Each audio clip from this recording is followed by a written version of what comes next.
Hey guys, so I just wanted to do a real quick video on a few topics about the Crown Victoria for those who do not know, which I'm sure that the vast majority of people who are going to be watching this know exactly the difference between the street appearance package and the standard P71 Interceptor. But I just put together a few photographs that I wanted to share with you guys. So for those that do not actually understand the difference between the two, we can dive in and show them off. It's really quite simple. All of it has to do with the exterior of the car, the trim color.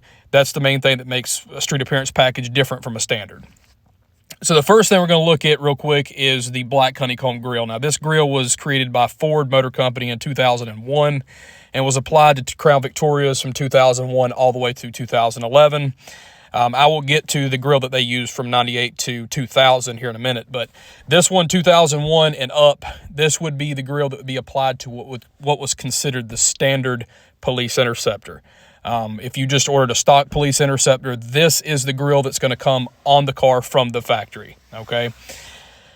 The next grille up is going to be the street appearance package grille, okay? One thing that stands out above all else is instead of black, it's chrome. And you're going to hear me say that a lot because that's the biggest difference between a street appearance package and the standard. The standard preferred black trim, blacked out look, whereas the street appearance package gave that more friendlier chrome look. It was supposed to be a way to make the car look more undercover, even though everybody knew it was a cop. 9 times out of 10, if you've seen a Crown Vic, it was the law. But regardless, Ford offered this package where it would look more civilian-like.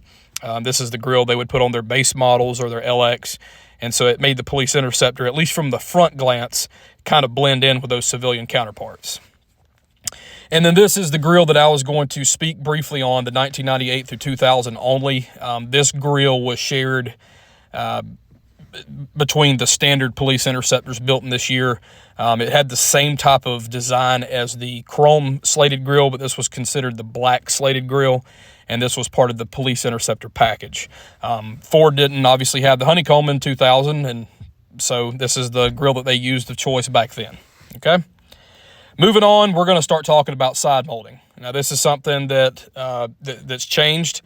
You have two different types for both categories. And what I mean by that is you have the 1998 through 2008 side molding, and then you have the 2009 through 2011 side molding.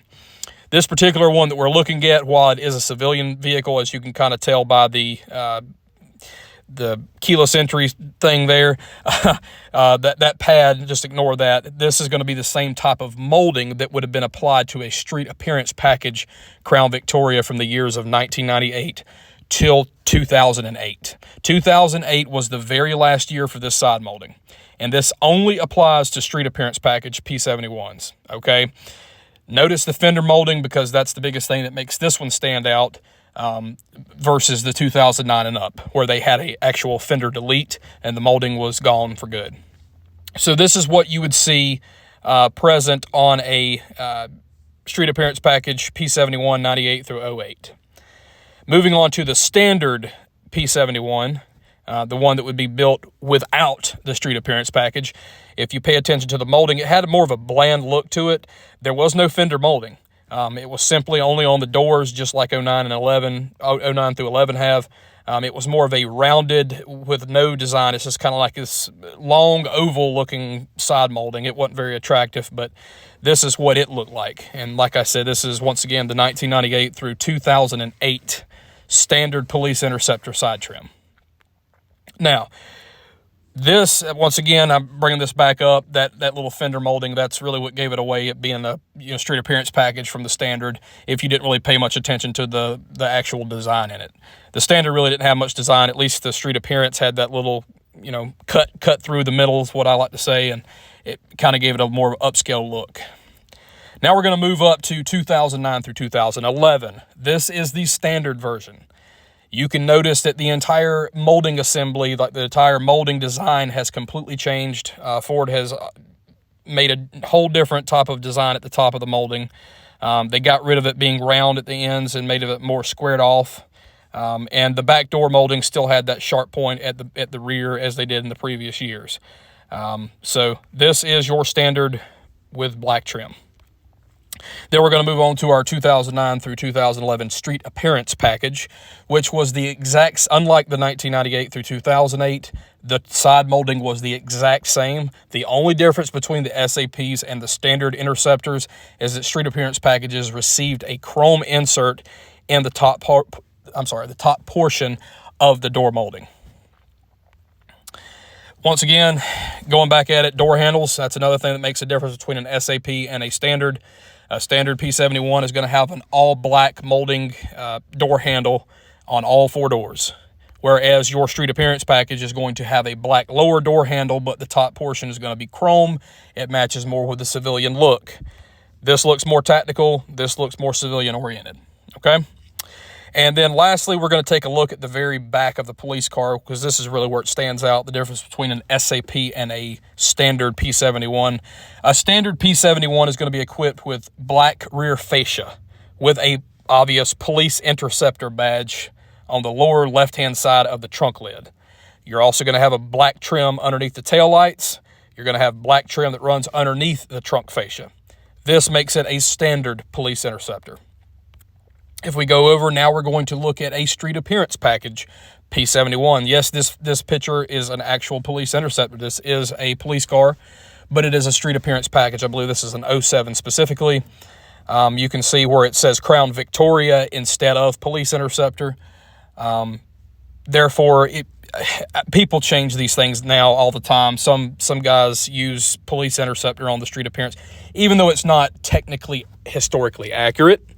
It does look kind of cool, but just know a street appearance package is actually supposed to say Crown Victoria. It's not supposed to say Police Interceptor, because if it said Police Interceptor, that would sort of, that would make it completely pointless to make an SAP altogether. So if you see one of these, it should say Crown Victoria. It could still be a Police Interceptor, even though it looks like a civilian car. It's kind of the point. And I just wanted to throw this picture in here real quick. If you notice the Flex Fuel badge, this is just a little random point here. This was applied to Crown Victorias from the years of 2009 through 2011, which was the same years those side moldings changed. Just a little cool thing to know. If you see a P71 or a P7B, respectfully, if it's 2010 or 2011, and they have that Flex Fuel badge on that lower right-hand corner of the trunk, it's supposed to be a 2009 through 11 if it was applied in the factory. I know people go back and apply it on other cars too. 2008s were technically flex fuel, but the thing is Ford did not place this badge on 2008 models. Some people want to argue with me and say that they did. I know for a fact that Ford didn't, because 2009 and 2011 were the only years that, through 2011 were the only years they applied this. So next thing I want to go over real quick in this video is interior color options, just to kind of give you a little history rundown on that. The first one is the obvious one that I think everybody is used to seeing. It's called charcoal black. Everybody knows this color code. The color code for the interior, I believe, if I'm not mistaken, is N for November. This was the color code Ford used for charcoal interior. The next one up is medium stone or light stone, whichever one you want to say. If I'm not mistaken, this color code was L, I believe. Anyway, this is a very, I guess you would say, the second most popular option. Not a lot of agencies use stone gray interior, but it is a more common color than the third and final one we're going to go over. The third and final color that Ford manufactured in the CVPI was a light camel interior, which I believe is the interior code J. So light camel, honestly, I haven't personally, and I'm a law enforcement officer myself, I've never served at an agency or seen any agency locally for that matter that utilized light camel interior. I believe there's some agencies maybe in California that use it, but around here in South Carolina, North Carolina area, we really don't see this color at all. It's very rare to come across, but it is a neat looking color. Of all three colors, I must say, stone gray has got to be one of my absolute favorites. And then last thing I want to touch on real quick, this seems to be a topic that a lot of people don't really know about a lot of, and it's the interior changes in 2011 that wasn't present on any other model year of the Crown Victoria. And I've always heard these same things from all these people. All the difference between the 2011 2010 is these big headrests. Yes, that's true, but that's not all. There's a lot more to it that's changed in 2011 than its predecessor years. The first thing I want you to notice, and obviously as you can see from the headrest, this is a 2011 CVPI. I circled these images where you guys could have a better visual of what I'm talking about. If you look at the side of the actual back seat here, if you can notice, it's very pronounced. And what I mean by that is there's a lot more cushioning, as if the seat almost hugs you better from the behind compared to the previous model years. This is the seat of a 2010. Remember, guys, this is just 1 year before.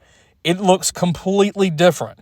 Let's go back again. 2011, 2010. There is a little bit of a difference here.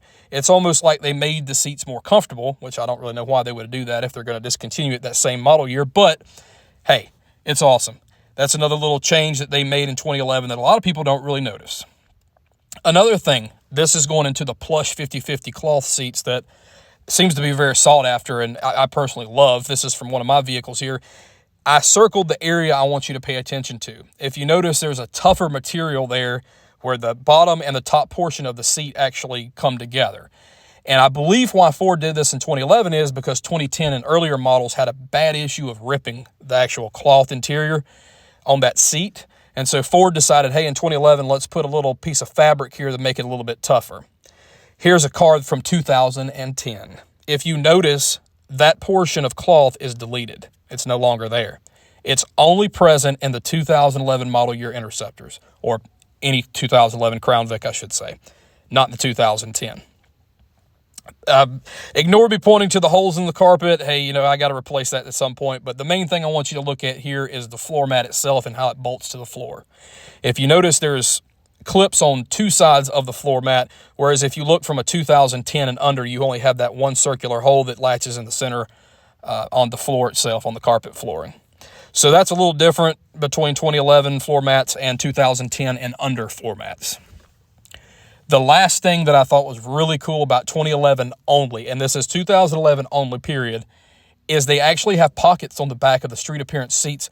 Well, I should say LX cloth seats, because I've seen these seats in a standard too.